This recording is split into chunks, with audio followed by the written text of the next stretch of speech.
तो सभी भाइयों एवं बहनों को नमस्कार। स्वागत है आपका आपके अपने चैनल सक्सेस जंक्शन एक कदम सफलता की ओर में। मेरा नाम है अतुल शुक्ला और हम लेकर के आ गए हैं आपके लिए Madhya Pradesh head constable ASI भर्ती 2026-24 मार्च से आज फर्स्ट शिफ्ट का एग्जाम हुआ है, जिसके कुछ प्रश्न हमारे पास में आ गए हैं। हालांकि बहुत कम लोगों ने इस एग्जाम्स को दिया है, क्योंकि 89 पोस्ट ही है टोटल हेड कांस्टेबल की, तो बहुत कम लोग इस एग्जाम को दे रहे हैं। लेकिन हमारे कुछ छात्रों ने इस एग्जाम को दिया है और उनको जितने भी प्रश्न याद थे उन्होंने हमारे पास में प्रश्नों को भेजा है। तो हम आपके लिए आज का फर्स्ट शिफ्ट का एग्जाम एनालिसिस लेकर के आ गए हैं, जिसमें जो भी महत्वपूर्ण प्रश्न हमारे पास में आए हैं उनके बारे में आपको हम बताएंगे। साथ ही साथ में वन रक्षक, जेल प्रहरी और डिप्टी जेलर वाले इस एग्जाम एनालिसिस को जरूर देखें, क्योंकि इन लोगों के लिए सबसे ज्यादा महत्वपूर्ण है। इसके बाद में यही बड़ा एग्जाम लगा हुआ है और ये जो क्वेश्चंस आ रहे हैं इनसे रिलेटेड क्वेश्चन जो है आपको आपके एग्जाम में देखने को मिलेंगे। ठीक है, अभी तक किसी ने एग्जाम एनालिसिस नहीं करवाया है, क्योंकि कम पोस्ट है, कम लोगों ने एग्जाम दिया है, तो भाई एग्जाम एनालिसिस किसी ने नहीं करवाया है। लेकिन हमारे पास प्रश्न आ गए तो हमने कहा आप लोगों को उन प्रश्नों से थोड़ा सा रूबरू करवा दें कि भाई किस तरह के प्रश्न आपके एग्जाम में आ रहे हैं। ठीक है, चलिए वीडियो को लाइक करके चैनल को सब्सक्राइब कर दीजिए, जिससे आगे आने वाले सारे वीडियो टाइम टू टाइम आपके पास में पहुंच सकें। और जो डिप्टी जेलर और आपका जेल प्रहरी की प्रैक्टिस सेट हम लेकर के आ रहे हैं, मॉक टेस्ट लेकर के आ रहे हैं डेली, वो भी आप तक सही समय पर पहुंच सके। आइए शुरुआत करते हैं। सबसे पहले हम जीके जीएस और एमपी जीके से शुरुआत करेंगे और एमपी जीके में ही ये प्रश्न पूछा गया, नागपुर में हाईकोर्ट की स्थापना कब की गई थी? तो नागपुर न्यायालय की स्थापना कब की गई थी, इसकी एग्जैक्ट डेट पूछ ली है। तो ध्यान रखना 2 जनवरी 1936 या फिर कहें 9 जनवरी, 2 जनवरी नहीं, 2 जनवरी को घोषणा हुई थी। स्थापना की बात करेंगे तो ये 9 जनवरी 1936 को इसकी स्थापना हुई थी। अब इसके बारे में डिटेल में आपको जानकारी देते हैं, क्योंकि एमपी जीके से जो प्रश्न आ रहे हैं ना वो कुछ एक्स्ट्रा ऑर्डिनरी जो आपके टॉपिक हैं, जैसे कि आपका विंध्य प्रदेश हो गया, न्यायालय नागपुर का हो गया, विंध्य का न्यायालय हो गया, तो यहाँ से प्रश्न ज्यादा आ रहे हैं। ऐसा ट्रेंड अभी एएसआई में भी देखा गया था, वही ट्रेंड यहाँ पर भी फॉलो किया जा रहा है ईएसबी एक्ट के द्वारा। चलिए देखते हैं। तो इसकी स्थापना की बात करें तो स्थापना गवर्नमेंट ऑफ इंडिया एक्ट 1935 के तहत जारी किए गए सम्राट के लेटर्स पेटेंट के द्वारा की गई थी। 1935 में एक लेटर जारी किया गया जिसके आधार पर इसकी स्थापना की गई। उद्घाटन, इसका औपचारिक उद्घाटन 9 जनवरी 1936 को हुआ था और यही आपसे पूछा गया है। प्रथम मुख्य न्यायाधीश कौन थे? तो सर गिलबर्ट स्टोन जो हैं, ये नागपुर उच्च न्यायालय के पहले मुख्य न्यायाधीश थे। यहाँ से डीपली प्रश्न बन सकता है आपके जो है जेल प्रहरी के एग्जाम में, वन रक्षक में, इसलिए हमने इस प्रश्न के बारे में डिटेल में आपको जानकारी देने का प्रयास किया है। चलिए देख लेते हैं आगे। ऐतिहासिक परिवर्तन की बात करते हैं तो 1956 में राज्यों के पुनर्गठन के बाद जब विदर्भ क्षेत्र बॉम्बे राज्य का हिस्सा बन गया, तब नागपुर उच्च न्यायालय बॉम्बे उच्च न्यायालय की एक बेंच के रूप में कार्य करने लगा। शुरुआत में नागपुर उच्च न्यायालय अलग हुआ करता था, लेकिन अब आपको पता है नागपुर कहां पर मिल गया है, जाकर के बॉम्बे मिल गया है। तो बॉम्बे उच्च न्यायालय की एक जो है ब्रांच के रूप में नागपुर उच्च न्यायालय को स्थानांतरित कर दिया गया था। ठीक है, तो ये पूरी डिटेल जानकारी हो गई इस प्रश्न के बारे में। आप लोग अच्छे से इसको देखते चलिए। चलिए आगे बढ़ते हैं और आगे बढ़ने से पहले आप लोगों को बता दें, चाहे वो आपका एमपी एएसआई का एग्जाम हो, एमपी एसआई कांस्टेबल किसी का भी एग्जाम हो, हमारे सुपर सिलेक्शन नोट्स से आपको एग्जाम में सीधे सीधे प्रश्न देखने को मिले हैं। इसीलिए हमने इस बार एमपी डिप्टी जेलर और जेल प्रहरी और वन रक्षक के सुपर सिलेक्शन नोट्स तैयार किए हैं, एकदम ईएसबी एप्टेक के लेटेस्ट पैटर्न के आधार पर। ये नोट्स अभी आपको मात्र 189 रुपए मिल रहे हैं। अभी समय भी काफी है आपके पास में। इन नोट्स को लेकर के आप अपनी बेहतरीन तैयारी कर सकते हैं डिप्टी जेलर, फॉरेस्ट गार्ड और जेल प्रहरी एग्जाम के लिए। क्या क्या मिलेगा इसमें? तो सारे जो आपके पास में जो भी नोट्स भेजे जाएंगे वो सब ईएसबी एप्टेक के लेटेस्ट पैटर्न पर होंगे। GK GS, MP GK, science, Hindi, English, math, ये सब कुछ आपको मिलने वाला है। साथ ही साथ में आपको इनके प्रैक्टिस सेट भी मिलेंगे। 4 प्रैक्टिस सेट अभी तक हम करवा चुके हैं, वो चारों प्रैक्टिस सेट आपको मिलेंगे। 3 मॉक टेस्ट करवा चुके हैं, वो तीनों मॉक टेस्ट भी आपको मिलेंगी और आगे आने वाले जितने प्रैक्टिस सेट मॉक टेस्ट होंगे वो भी आपको मिलेंगे। कैसे प्राप्त कर सकती है? तो छोटी सी प्रक्रिया है, एक क्यूआर कोड आपको दिखाई दे रहा है, इसी पर आपको 189 का पेमेंट करना है। उस पेमेंट का स्क्रीनशॉट इस व्हाट्सएप नंबर 7052547003 इस पर आपको सेंड कर देना है। जैसे ही आप स्क्रीनशॉट सेंड करेंगे तुरंत की तुरंत कंप्लीट सुपर सिलेक्शन नोट्स आपको सेंड कर दिए जाएंगे और आपको व्हाट्सएप ग्रुप में जोड़ दिया जाएगा, जहां पर आगे के सारे नोट्स, सारे प्रैक्टिस सेट आपको मिलते रहेंगे। साथ ही साथ में एग्जाम टाइम पर आपको सुपर रिवीजन नोट्स भी मिलेंगे, जो कि सबसे ज्यादा महत्वपूर्ण है। वो किस तरह से होंगे तो यहाँ पर आप देख सकते हैं, जैसे कि आपको मुगल काल के बारे में पढ़ना है तो मुगल काल के बारे में पूरी जानकारी आपको एक ही पेज में पूरा डिटेल सॉल्यूशन, डिटेल जानकारी जो भी इंपॉर्टेंट चीजें होंगी वो आपको मिल जाएंगी। ये सारे मुगल सम्राट हो गए, ठीक है, इन्होंने कौन कौन से कार्य किए, क्या क्या बनवाया, ये हो गया। इनके ऊपर कौन सी किताबें लिखी गई, कौन कौन से इनके टाइम पर मुख्यमंत्री या फिर प्रधान मतलब मंत्री वगैरह होते थे, वो सब आपको एक ही पेज में मिल जाएगा। ठीक है, भारत के इतिहास के बारे में जानना है तो इस तरह से आपको हर सब्जेक्ट के सुपर सिलेक्शन रिवीजन नोट्स भी आपको एग्जाम टाइम के 20 दिन पहले मिलने वाले हैं, अभी भी आपको मिलते रहेंगे, है ना। तो अभी जो हमने वीडियो कराए हैं उन सबके हमने यहाँ पर माइंड मैप के द्वारा ये सुपर रिवीजन नोट्स डाल दिए, तो आप लोग प्राप्त कर सकते हैं। उम्मीद करते हैं सारी बातें समझ में आ गई होंगी, तो जल्दी से नोट्स लेकर के ग्रुप में शामिल हो जाइए।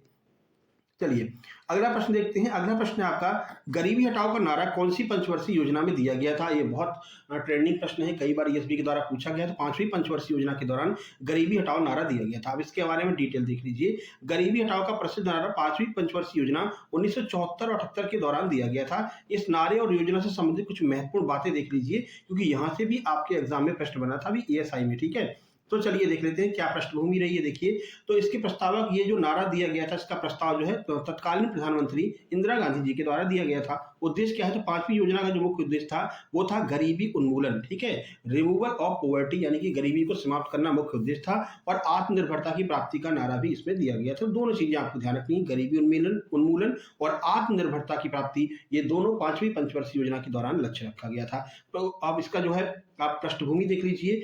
इंदिरा गांधी ने 1971 के आम चुनाव के दौरान यह नारा दिया था, लेकिन इसे आधिकारिक तौर पर 5वीं पंचवर्षीय योजना की रणनीतिक लक्ष्यों के रूप में इसको जाना जाता है। ठीक है, तो किसने दिया था, क्यों दिया था, सारी जानकारी आपको समझ में आ गई। आगे बढ़ लेते हैं और देखते हैं आज का अगला प्रश्न। विंध्य प्रदेश, हमने आपसे कहा था विंध्य प्रदेश से बहुत प्रश्न पूछे जा रहे हैं, आज भी विंध्य प्रदेश से प्रश्न पूछे गए हैं। विंध्य प्रदेश में 1952 के चुनाव के समय इलेक्शन कमेटी या फिर कहें उस टाइम पर कांग्रेस में थी, तो आप जिसने प्रश्न भेजा उसको शायद ध्यान नहीं है, कांग्रेस कमेटी के बारे में पूछा गया हुआ है ना।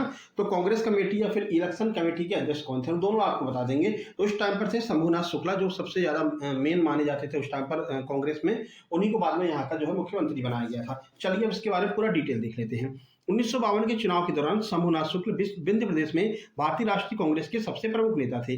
वे उस समय कांग्रेस कमेटी के महत्वपूर्ण पद यानी कि अध्यक्ष पद पर थे, और चुनाव के बाद ही वे विंध्य प्रदेश के प्रथम मुख्यमंत्री भी बने थे। तो ये भी आपको ध्यान रखना, विंध्य प्रदेश के प्रथम मुख्यमंत्री कौन बने थे, शंभुनाथ शुक्ल बने थे। ये प्रश्न आपके एएसआई में अभी पूछा गया था, जो रिसेंट एग्जाम हुआ 2026 में।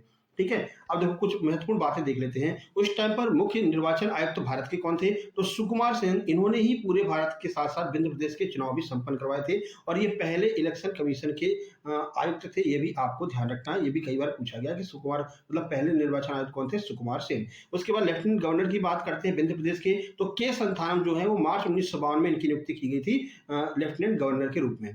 राजनीतिक नेतृत्व किसने किया था, तो कांग्रेस की ओर से चुनाव समिति का सांगठनिक नेतृत्व के रूप में शंभुनाथ शुक्ल और कैप्टन अवधेश प्रताप सिंह की मुख्य भूमिका रही, जिसमें शंभुनाथ शुक्ल को जो है बाद में मुख्यमंत्री इस प्रदेश का बनाया गया था। विशेष देखिए 1952 में विंध्य प्रदेश एक भाग सी का राज्य था, पार्ट सी का राज्य था 1952 में। यहाँ की 60 सीटों के लिए चुनाव हुए थे, जिसमें कांग्रेस ने 40 सीटें जीत करके सरकार बनाई थी। और अगला प्रश्न यही पूछा गया था कि कितने जो है सीटों पर चुनाव हुए थे, ये प्रश्न भी आपका पूछा गया है आज ही। चलिए आगे बढ़ लेते हैं और अगला कौन सा प्रश्न है। अगला आपका एक प्रश्न और एनपीजीके का पूछा गया है, क्षिप्रा नदी किस मंदिर के किनारे स्थित है, या फिर क्षिप्रा नदी के किनारे कौन सा मंदिर स्थित है, कुछ इस तरह का प्रश्न पूछा गया था। चलिए देख लेते हैं। तो ज्यादातर आंसर यही माना जाएगा आपका महाकालेश्वर वाला, महाकालेश्वर ज्योतिर्लिंग जो है वो क्षिप्रा नदी के किनारे स्थित है। और भी कुछ ऑप्शन दिए गए होंगे, उनको भी देख लेते हैं। देखो सबसे पहले है महाकालेश्वर ज्योतिर्लिंग, तो यह भारत के 12 ज्योतिर्लिंगों में से एक है। यद्यपि मुख्य मंदिर नदी से थोड़ी दूरी पर है, लेकिन इसका पूरा परिसर और धार्मिक अनुष्ठान जैसे बाबा महाकाल की सवारी क्षिप्रा नदी के तट की गहराई से ही जुड़े हुए हैं। और आपसे निवेदन है, अगली शिफ्ट में अगर आपका एग्जाम हो तो आप अपने प्रश्नों को इस व्हाट्सएप नंबर पर जरूर शेयर करना, यह आपसे निवेदन है। आगे बढ़ते हैं। एक और मुख्य मंदिर है जो है काल भैरव मंदिर। तो ये मंदिर सीधे क्षिप्रा नदी के तट पर स्थित है। यह भगवान काल भैरव को मंदिर शराब का भोग चढ़ाया जाता है, ठीक है ना। तो भगवान काल भैरव को यहाँ पर शराब का भोग चढ़ता है, जो इसे दुनिया के सबसे अनोखे मंदिरों में से एक बनाता है। अगला महत्वपूर्ण मंदिर है वो है मंगलनाथ का मंदिर। हालांकि हम इसके ऊपर आपको एक पूरा माइंड मैप देंगे बना करके रिवीजन नोट्स में, बढ़िया से एमपी के पूरे मंदिरों का माइंड मैप देंगे, जो लोग ग्रुप में जुड़े रहेंगे, है ना। तो बढ़िया से आपका रिवीजन हो जाएगा एग्जाम टाइम पर। देखो पुराणों के अनुसार मंगलनाथ को मंगल ग्रह का जन्म स्थान माना जाता है। यह मंदिर क्षिप्रा नदी की एक सुंदर घुमाव तट पर स्थित है, और यहाँ भात पूजा का विशेष महत्व, तो ध्यान रखना भात पूजा यहीं पर की जाती है। और पृथ्वी का केंद्र भी जो है मंगलनाथ मंदिर को ही माना जाता है, जो कि उज्जैन में स्थित है। ये प्रश्न भी एक बार पटवारी में पूछा गया था, है ना। चलो, अब देखो अगला प्रश्न पूछा गया 1952 में हुए चुनाव में विंध्य प्रदेश में कितने सीटों पर चुनाव हुए थे? तो अभी आपको बताया 60 सीटों पर चुनाव हुए थे। 40 सीट जीत करके कांग्रेस ने अपनी सरकार बनाई थी। चलिए देख लेते हैं। 1952 में हुए विंध्य प्रदेश के विधानसभा चुनाव में 60 सीटों पर चुनाव हुए। इस चुनाव से जुड़े कुछ महत्वपूर्ण आंकड़े देख लीजिए जो आपके लिए महत्वपूर्ण है। सबसे पहले है सीटों का वर्गीकरण। तो 1952 के चुनाव में 60 सीटों के लिए कुछ 48 मतलब कुल मिलाकर के 48 निर्वाचन क्षेत्र बनाए गए थे। एकल सदस्य सीटें थी, 36 सीटें ऐसी थी जहां पर एकल सदस्य थी, ठीक है, जहां एक ही विधायक चुना गया था। द्विसदस्य सीटें 12 ऐसी सीटें थी जहां 2 विधायक चुने गए थे। कुल मिलाकर के 24 सीटें इस प्रकार बनी और कुल सीटें कितनी हो गई? तो 36 और 24 कुल मिलाकर के 60 सीटें यहां पर हो गई थी और इन्हीं 60 सीटों में 40 सीटें जीत करके कांग्रेस ने अपनी सरकार बनाई थी। तो ये कुछ जीके जीएस करंट अफेयर के प्रश्न हमको मिले थे। बाकी और भी प्रश्न आएंगे तो हम सेकंड शिफ्ट में उसको ले लेंगे, है ना, क्योंकि बहुत ज्यादा इंतजार नहीं करते हैं भाई। 12:30 तक एग्जाम हो गया, 12:30 तक लोग बाहर आ गए। अब जिसको प्रश्न भेजने रहते हैं वो 3 बजे के आसपास तक भेज देते हैं। इसके बाद में अगर जो भी प्रश्न भेजेगा उसको हम सेकंड शिफ्ट में अटैच कर लेंगे, ठीक है, सेकंड शिफ्ट वाली वीडियो में। तो आपको वीडियो को लाइक करके चैनल को सब्सक्राइब कर लेना है जिससे आगे की सारी क्लासेस आप तक पहुंचती रहे। चलिए अब मैथ में देख लेते हैं, मैथ में आज क्या क्या पूछा है। तो मैथ में प्रॉफिट लॉस क्या 3 प्रश्न पूछे गए हैं, वही जो है गिने चुने टॉपिक हैं। देखो जो कम टाइम तक एग्जाम चलता है वहां पर फिक्स टॉपिक होते हैं जहां से प्रश्न पूछे जाते हैं ना, इसीलिए ये एग्जाम बहुत ज्यादा हाई फाई लेवल का नहीं आया है क्योंकि 2 ही दिन ये एग्जाम चलने वाला है। परसेंटेज के 2 प्रश्न है, प्रिज्म के 2 प्रश्न है, नंबर सिस्टम के 2 से 3 प्रश्न पूछे गए हैं और डिविजिबिलिटी रूल का भी 1 प्रश्न पूछा गया। इस तरह से आपका मैथ बहुत ज्यादा नहीं पूछते हो, ना ही बहुत हाई फाई लेवल का। एपटेक ने अभी तक जितने एग्जाम कराए, चाहे वो एमपी पुलिस का हो, आबकारी का हो या फिर एसआई का हो, उसमें हमने देखा भाई मैथ बहुत हाई फाई लेवल का नहीं पूछा गया, एडवांस बहुत कम पूछा गया है ना। मेन फोकस उनका इसी पर रहता है जो अपना अर्थमेटिक रहता है और इसी के आधार पर आप देखेंगे तो हमने जितने प्रैक्टिस सेट आपके करवाए हैं प्रीवियस ईयर के क्वेश्चन, मतलब जो प्रीवियस एपटेक ने क्वेश्चन करवाए हैं उनको ही हमने आपके एग्जाम में लिया है ना, आपके प्रैक्टिस सेट में लिया है। जैसे कि एसआई का एग्जाम हो गया, एएसआई का एग्जाम हो गया, तो बिल्कुल लेटेस्ट प्रश्न ही हम आपको करवाते हैं। वहां पर भी आपने देखे होंगे कि बहुत ज्यादा हाई फाई लेवल के प्रश्न नहीं पूछे गए हैं। चलो रीजनिंग में देख लेते हैं। तो रीजनिंग में देखिए डायरेक्शन के 2 से 3 प्रश्न पूछे हैं, ब्लड रिलेशन के 3 प्रश्न, अल्फाबेट सीरीज से लगभग 3 प्रश्न और न्यूमेरिकल से सीरीज से जो है यहाँ से भी 2 प्रश्न पूछे हैं और 2 से 3 प्रश्न आपके जो है वो मानसिक अभिरुचि के भी आज पूछे गए थे, मेंटल एबिलिटी के। तो यही ट्रेंड आपको आगे भी देखने को मिलेगा। तो ये आज का एग्जाम एनालिसिस है। कैसा लगा कमेंट बॉक्स में कमेंट करके बता देना। हालांकि ये अभी बहुत कम प्रश्न है क्योंकि बहुत कम लोगों ने ही प्रश्न भेजे हमारे पास। जैसे ही और प्रश्न आएंगे तो हम अगली शिफ्ट में इसको जोड़ देंगे। बाकी हमारे प्रैक्टिस से डेली चल रहे हैं, आपको पता है। मॉक टेस्ट नंबर 4 भी आने वाली है। 3 मॉक टेस्ट ऑलरेडी करवा चुके हैं डिप्टी जेलर के चैनल में, प्लेलिस्ट बनी हुई है डिप्टी जेलर के नाम से, वहां पर जाकर के आप सारी वीडियोज देख सकते हैं और सबकी पीडीएफ आप जो है नोट्स लेकर के ग्रुप में प्राप्त कर सकते हैं। ठीक है मेरे भाई, वही प्रश्न आपको एग्जाम में देखने को मिलेंगे। सारे मैथ के जितने भी हमने वीडियो कराए हैं वहां पर आपको ट्रिक के द्वारा, ऑप्शन एलिमिनेशन के द्वारा एक एक प्रश्न के 2-2 सॉल्यूशन, 3-3 सॉल्यूशन दिए हैं, है ना। तो आप जाकर के देखिए, आपको बहुत अच्छा लगेगा। चलिए मिलते हैं नेक्स्ट वीडियो में। इस वीडियो को लाइक करके चैनल को सब्सक्राइब कर लेना, ठीक है।